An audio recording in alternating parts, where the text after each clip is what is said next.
pourquoi est-ce que j'attire toujours le même genre de relations toxiques? Pourquoi est-ce que je me retrouve tout le temps dans des dynamiques qui me font profondément souffrir? Si tu t'es déjà posé ces questions-là, sache que tu n'es pas seul à vivre ça et surtout, tu n'es pas condamné à vivre des relations toxiques toute ta vie. Il y a des raisons bien profondes, des schémas bien ancrés qui influencent inconsciemment les relations que tu choisis, les personnes que tu attires, ceux qui t'attirent et que tu veux dans ta vie. Et la bonne nouvelle, c'est que tu peux apprendre, tu peux guérir ces patterns-là, apprendre à repérer ces dynamiques-là et défaire ces mécanismes-là pour t'en sortir. Je suis spécialisée dans les difficultés relationnelles et les troubles de personnalité et aujourd'hui, j'avais tellement le goût de te parler des relations toxiques quand on souffre du TPL. Et pourquoi c'est si difficile de sortir d'une relation toxique? Ben, les relations toxiques sont souvent très fortes en émotions, sont souvent intenses et passionnées. Et au début, elles peuvent sembler parfaites. Un partenaire qui te comprend fin comme personne ne l'a jamais fait, qui te fait sentir spécial, qui te fait sentir unique. Et c'est souvent une connexion immédiate, une sensation de fusion totale. Et puis, progressivement, la dynamique change. Tu te retrouves à marcher sur des œufs, à devoir justifier l'injustifiable, à t'accrocher malgré la souffrance que tu constates que ça t'apporte. Parce que quitter, c'est perdre. Et quand on souffre du TPL, l'abandon est souvent une blessure qui fait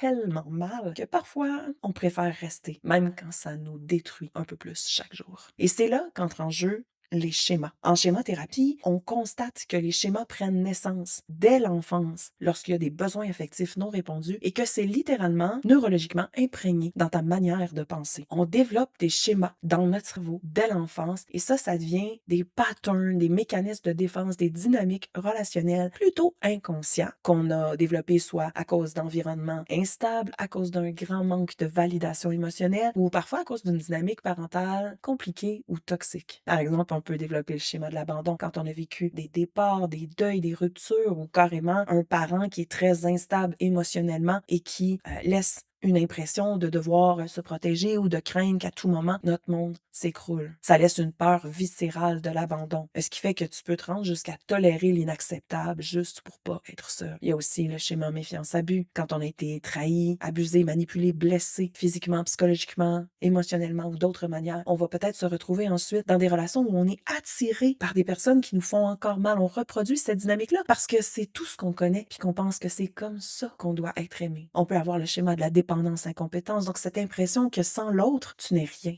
que tu y arriveras jamais seul. Souvent, c'est quand on n'a pas pu développer notre autonomie, notre indépendance durant l'enfance. Et ça, c'est une illusion. Mais c'est un schéma qui te fait croire que tu es carrément incomplet sans l'autre. Et des schémas comme ça, qui font souffrir ou qui nous gardent dans des dynamiques toxiques, il y en a plein qu'on peut développer durant notre enfance. Et la question que tu te poses en ce moment et que tout le monde me pose, mais c'est comment on s'en libère? Évidemment, tu t'en doutes pas avec une capsule de 5 minutes que je vais pouvoir t'expliquer comment guérir ces patterns qui sont ancrés depuis ton enfance à l'intérieur de toi. Mais déjà, je peux te dire que prendre conscience, c'est énorme. Que juste le fait de dire, attends, je pense que je suis en train de répéter un vieux pattern, un vieux schéma en ce moment, ça te donne du pouvoir d'agir sur la situation, puis ça permet que tu puisses te positionner en adulte sain qui prend soin de ton enfant vulnérable à l'intérieur. Tu peux déjà regarder la situation sous un angle différent quand tu prends conscience de ça. Il faut réapprendre, bien sûr, à être bien avec soi-même, reconstruire son estime, défaire des mécanismes ancrés profondément qui teintent notre perception de soi, notre estime de soi, notre manière d'entrer en relation, de s'attacher et d'être aimé. Et pour changer ces dynamiques-là, en psychothérapie, on peut travailler sur les schémas qui ont pris naissance depuis l'enfance. Ça prend de l'aide. Mais déjà, avoir pris conscience, c'est un grand pas. Tu mérites une relation où tu te sens compris, entendu, validé, accueilli et en toute sécurité, sans devoir te battre ou encaisser l'inacceptable pour ça. Bon courage.